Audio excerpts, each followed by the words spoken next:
UK का एक Citizen Kane विल्मन ऐसे ही एक दिन बीच में घूम रहा था। अचानक से उसकी नजर एक पीले बदबूदार पत्थर पे पड़ती है। वो उस पीले बदबूदार पत्थर को घर लेके आता है और उसकी जांच करता है। जांचने पर पता लगता है कि ये पीला बदबूदार पत्थर और कुछ नहीं बल्कि व्हेल की एक उल्टी है। और उसके बाद केन विल्मन रातों रात करोड़पति बन जाता है। अब आप लोग कहेंगे कि व्हेल की इस बदबूदार उल्टी के लिए भला इतना पैसा कौन देगा? तो मैं आपको आपकी जानकारी के लिए बता दूं कि व्हेल की इस उल्टी को एम्बर ग्रीस कहा जाता है और इसी एम्बर ग्रीस का इस्तेमाल करते हुए बड़ी बड़ी परफ्यूम कंपनियां अपना परफ्यूम बनाती हैं। लेकिन वेट, ये परफ्यूम में सुगंधी के लिए इस्तेमाल नहीं होता, बल्कि एम्बर ग्रीस में एक ऑर्डरलेस अल्कोहल होता है जिसका नाम है एम्बरीन। और ये एम्बरीन परफ्यूम को लॉन्ग लास्टिंग बनाने में मदद करता है। अब आप समझ ही गए होंगे कि बड़ी बड़ी परफ्यूम कंपनियां इस व्हेल की उल्टी के लिए इतना पैसा क्यों देती हैं। ये इंटरेस्टिंग फैक्ट जान के आपको कैसा लगा? चैट सेक्शन में लिखना मत भूलिएगा। गाइस, क्या आपको पता है कि इस दुनिया का सबसे हल्का सॉलिड मटेरियल कौन सा है? डोंट वरी, मैं आपको बताता हूं। वो है एरोजेल, जो कि 99.8% एयर से बना होता है। ये सुन के आप लोग हैरान रह गए ना? अब आप लोग इसको देख के सोच रहे होंगे कि शायद ये हीट के कांटेक्ट में आते ही मेल्ट हो जाएगा या जल जाएगा या हीट को ट्रांसफर करने लगेगा। तो यहां पर आप गलत हैं। एक्चुअली एरोजेल एक बहुत ही अच्छा हीट इंसुलेटर है। अबे बहुत अच्छा हीट इंसुलेटर है और साथ ही साथ ये हल्का होता है। इसी वजह से नासा इसे अपने स्पेस प्रोजेक्ट्स में मशीनरी को इंसुलेट करने के लिए इस्तेमाल भी करता है। लेकिन इसकी प्रोडक्शन कॉस्ट बहुत ज्यादा होती है। वो है 60 लाख रुपए पर केजी, जो कि सोने की कीमत से भी ज्यादा है।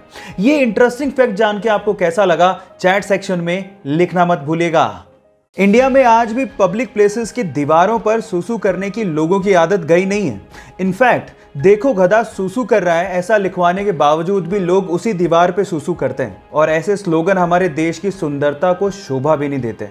और इनफैक्ट ये हमारे देश की प्रॉब्लम नहीं है, ये और बहुत सारे देशों में है। इसीलिए कुछ देशों ने इसके बहुत ही इनोवेटिव सॉल्यूशन ढूंढ लिए हैं। उन्होंने पब्लिक प्लेसेस की दीवारों को कुछ ऐसे पेंट से पेंट कर दिया है जो कि वाटर रिपेलेंट है। मतलब ये कि अगर कोई उस पर सुसु करेगा तो वही सुसु बाउंस बैक होके उसी के ऊपर गिर जाएगा और कोई ऐसा नहीं चाहेगा कि दीवार ही उस पर सुसु कर दे। ये इनोवेटिव आइडिया आपको कैसा लगा और क्या आप भी चाहते हैं कि आपके देश में ऐसा आइडिया इंप्लीमेंट किया जाए? चैट सेक्शन में लिखना मत भूलिएगा। हम हर रोज अपने टॉयलेट में सिर्फ फ्लश करने के लिए ही 20 से 30 लीटर पानी वेस्ट कर देते हैं और एक इंसान दिन में एक बार तो कम से कम टॉयलेट जाता ही है। इस हिसाब से आप लोग सोचिए कि हम लोग सिर्फ फ्लश करने के लिए कितना पानी वेस्ट कर देते हैं। और इसी बात को जापानीज लोगों ने समझा और एक माइंड ब्लोइंग इनोवेशन कर डाला। उन्होंने अपने टॉयलेट के फ्लश के ऊपर ही इनबिल्ड अपने हाथ धोने के सिंक को लगा दिया। अब इसे होता कुछ यूं है कि वो जिस सिंक में हाथ धोते हैं वही पानी टॉयलेट के फ्लश के टैंक में स्टोर हो जाता है और उसके बाद उसी पानी को वो लोग टॉयलेट को फ्लश करने में इस्तेमाल भी करते हैं।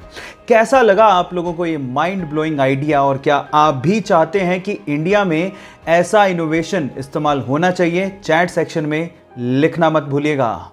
बेटियां घर की लक्ष्मी होती हैं, बिना बेटियों के घर घर नहीं होता। हम लोग इस पे कितना यकीन करते हैं ये तो मुझे पता नहीं, लेकिन राजस्थान के राजसमंद के पिपलांत्री गांव वाले इस पे बहुत यकीन करते हैं।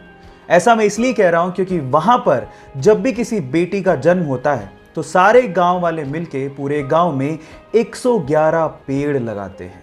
इसे बोलते हैं रियल में इस बात पर यकीन करना और बेटियों को इज्जत देना। आपको ये फैक्ट जान के कैसा लगा? चैट सेक्शन में लिखना मत भूलिएगा।